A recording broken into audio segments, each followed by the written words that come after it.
Jeg hedder Rikke, og jeg arbejder som viceskoleleder på en folkeskole. Og ja, derfor har jeg jo hver dag med rigtig mange børn og unge mennesker at gøre. Ja. Vores første spørgsmål det er, hvordan telefonpolitikken er på jeres skole. Ja. Vi har faktisk det er jo sådan på en folkeskole, der er det en skolebestyrelse, der er med til at sætte rammen for skolens virke, og de er med til at lave nogle principper.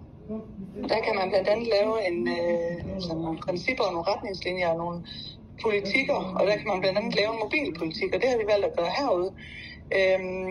Sådan så, at det er et samarbejde forældre og skole imellem.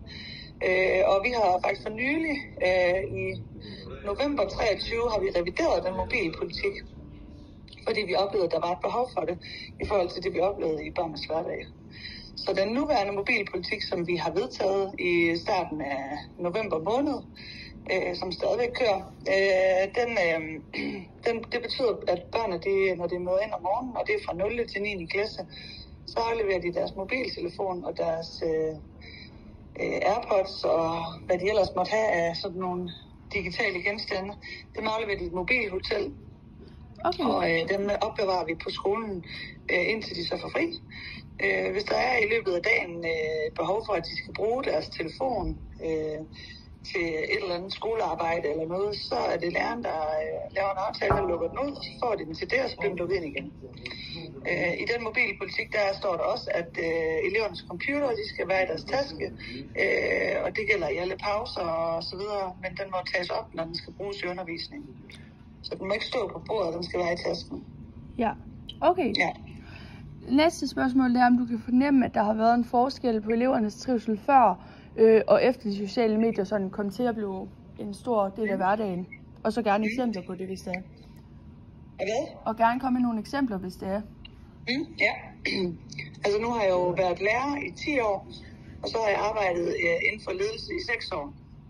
Og derfor kan jeg jo godt huske tiden før de sociale medier, også som lærer, vil jeg påstå. Men ellers generelt i samfundet. Jeg oplever, at den digitale verden, den kan rigtig mange ting. Den kan hjælpe os på rigtig mange områder, men den kan også være udfordrende på rigtig mange andre områder. Jeg oplever i mit arbejde, ser jeg i hvert fald, at den der verden, der foregår gennem Snapchat og hvad det ellers, Instagram og alle mulige andre steder, det nærmest der kan være en verden for sig, som også nogle gange kan gøre, at det er svært at forholde sig til det, der sker lige foran en. Altså på den måde, at jeg oplever, at det kan være svært at være i fællesskaber, hvor man ikke bare lige kan slukke skærmen eller gemme sig væk. Man kan godt nogle gange, når man er i nogle fællesskaber, der kan godt opstå konflikter, som man er nødt til at tage sig af, mens man er i dem. Fordi at du kan ikke bare lige slukke for vedkommende, der står overfor dig.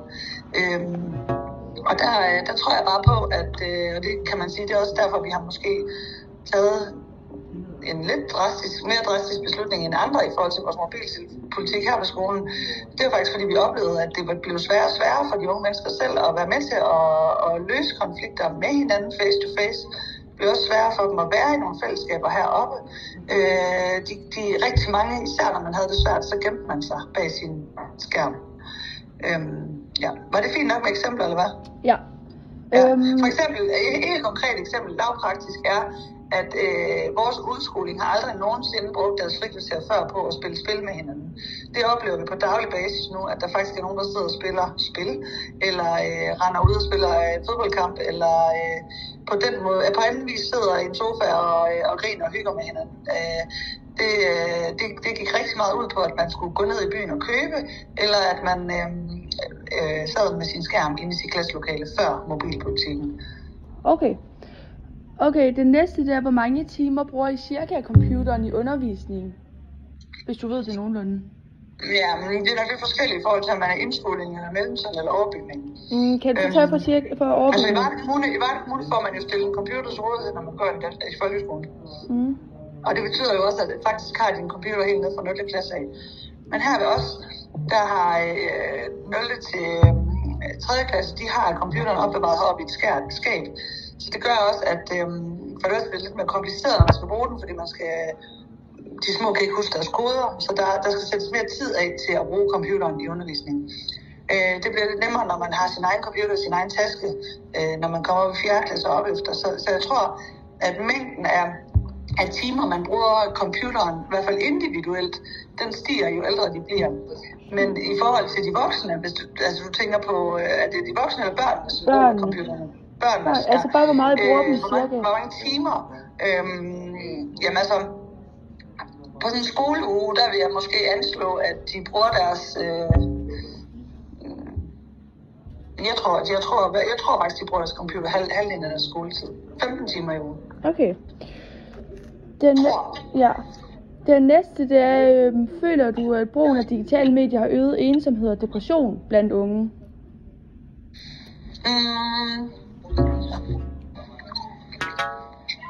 Jeg føler i hvert fald, at der er en sammenhæng med, at man generelt i vores samfund ser den her tendens til, at flere unge mennesker, de bokser med nogle udfordringer. Ensomhed, depression, angst, you name it. Ja. Det på en eller anden måde, så jeg er ret overbevist om, at det også hænger sammen med, at der kommer flere og flere muligheder for de unge i den her digitale verden. Så jeg føler helt klart, at der er en sammenhæng. Og jeg føler også, at man bliver orienteret om flere ting gennem de muligheder, man har på medierne.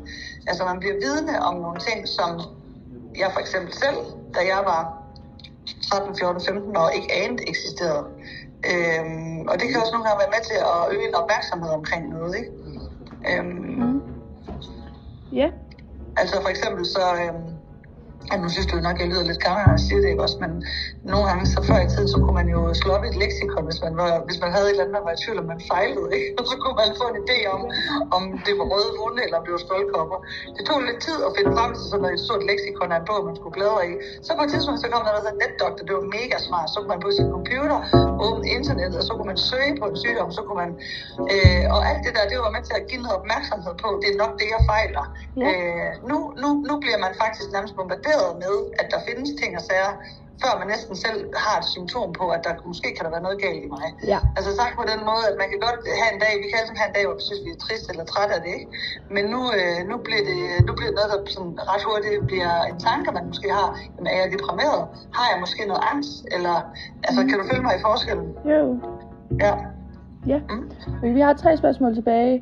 Og den ene der, hvilken aldersgruppe synes du, der er mest påvirket af sociale medier? Altså hvis du tager ud fra sådan, skoleverdenen, og hvad du ser ud fra det? Ja, altså, nu for eksempel afleverer de jo deres mobiltelefoner om morgenen, og det er fra 0 til 9. Og der kan man bare sige, at i 3. klasse, der begynder der at komme lidt mobiltelefoner i kassen. Ikke særlig mange. I 4., 5. og 6. der har de deres mobiltelefoner med, men det har ikke været noget stort problem for dem, at de ikke skulle have den i deres hverdag. Men jeg oplever, at når du kommer op i 7., 8., 9., det var, altså, de snakkede om, at altså, det var på en eller anden måde sådan, det var et stof, vi tog fra dem. Altså, de har jo aldrig prøvet en tid uden, og nogle af dem, det var sådan helt angstprovokerende, tanken om, at man ikke skulle have sin telefon, og alt det der skete i den verden, man så ikke kunne være en del af. Og det var vi godt klar over. At det er det, der kan ske, og det vil nok blive tydeligst, når man går i 7., 8. og 9. for vores vedkommende. Altså det er der, hvor de er mest afhængige af det på en eller anden måde. Men jeg har også den oplevelse, at man er nødt til at gøre dem opmærksom på, hvad det også kan, det der med faktisk at være sammen i fællesskaber. Og hvis ikke vi voksne, vi præsenterer dem for de her fællesskaber, så finder de aldrig ud af det, fordi at I har aldrig prøvet en tid uden de muligheder, der ligger på de sociale medier. Nej. Og det er ikke det samme som, at jeg ikke tænker, at det kan være godt, og det er også det samme som, at jeg tænker, at det er noget, man skal lære os at være i. Vi underviser også stadigvæk vores elever i, hvordan er man i den digitale verden. Det er en del af, at vi har en digital læseplan for trivsel heroppe også. Yeah. Det er en del af noget af det, vi gør i undervisningen. Det er, at vi har nogle ting, som der foregår på 0. klassetrin, 1. og 2. og så videre, som drejer sig om måden, man er sammen på de sociale medier. Altså noget digital træning, eller noget digital trivselstræning. Så der er en digital læseplan for trivsel. Og det det er også for at anerkende, at det kan også noget at være i den verden, men der er vi også nødt til at hjælpe jer med det, men stadigvæk er vi også nødt til at præsentere jer for noget andet, og det kan jeg i hvert fald se, at i 7., 8. og 9. det er sværest. Ja, super. Så 7., 8. og 9. Ja. Kan du mærke en forskel på unge nu til dags frem for unge for sådan 15-20 år siden, da du startede med at være lærer, og sådan hvordan? Bare sådan hurtigt nogenlunde. Ja, hurtigt. Altså igen, det der med at være i et fællesskab, og egentlig bare være i det, uden at have så travlt med, hvad der foregår alle mulige andre steder. Og uden at have så travlt med, at skal dokumentere alting, for at kan fortælle ens venner, hvad man nu laver. Jeg har været afsted på lejrture og lejrskole med elever rigtig mange gange. Og i og med, at vi har den her mobilpolitik, så gælder den jo også, når vi er på lejrskole. Så der har jeg jo faktisk sådan et helt frisk eksempel på, at vi jo var på lejrskole, og nogle andre klasser, som ikke har den her mobilpolitik, også var med. Og sådan noget som at sidde i en bus, når man for eksempel skal køre fra A til B, nu er vi på Bornholm. Jamen altså, vores elever, de fandt jo Uno-spil frem, og de fandt raffelbæger frem, og de sad sammen og kiggede ud af vinduet og snakkede om det, de så. De andre klasser, de sad der fuldstændig ro, og de sad og glodede ned i deres telefon. Så jeg oplever helt klart, at der er en forskel på den måde, man var i fællesskaber på for 20 år siden, og den måde, man så er i fællesskaber på nu. Ja. Der er selvfølgelig andre fællesskaber nu, i at man også for eksempel har et fællesskab på Snapchat og i andre grupper. Ja. Super. Og den sidste der, synes du, at brugen af digitale medier har påvirket unges evner til at være fysisk sammen med andre mennesker? Og så hvordan, altså du ved sådan i fritiden for eksempel, at være sammen og til sport og sådan noget? Ja, altså man kan sige, jeg tror da også på, at når man har når man hele tiden bliver fodret med oplysninger og ting, altså og underholdning på et eller andet plan, om det så er i tv'et, eller om det er et spil på computeren, eller om det er et socialt medie på sin telefon, så har du hele tiden gratis underholdning foran dig. Så dit behov, altså som mennesker har vi behov for at være sammen med andre. Ja. Men behovet for at være sammen med andre, den bliver mindre og mindre, fordi du får det der stillet gennem noget andet. Så jeg tror også, det er derfor, man kan se, at mange klubber og foreninger og sådan noget, de har lavere og lavere deltagerantal i deres foreninger. Og det har måske også noget at gøre med, at man har ikke som menneske det samme behov mere, fordi man får noget af det, som man får ved at gå til fodbold eller håndbold, det er at være sammen med andre mennesker i fysiske fællesskaber, ikke? Jo. Og det bliver ligesom på en eller anden måde erstattet af nogle andre fællesskaber. Og det gør jo også, at det behov for fysisk at være sammen med nogen bliver mindre og mindre, ikke mindre vigtigt, men bliver mindre og mindre opmærksom på, at det kan noget. Så ja, jeg oplever faktisk, at det har påvirket unges behov for fysisk at være sammen med andre mennesker. Ja. Okay, super. Og nu er jeg nødt til at stoppe, for jeg har 2 minutter til, at der sidder en hel masse mennesker og venter på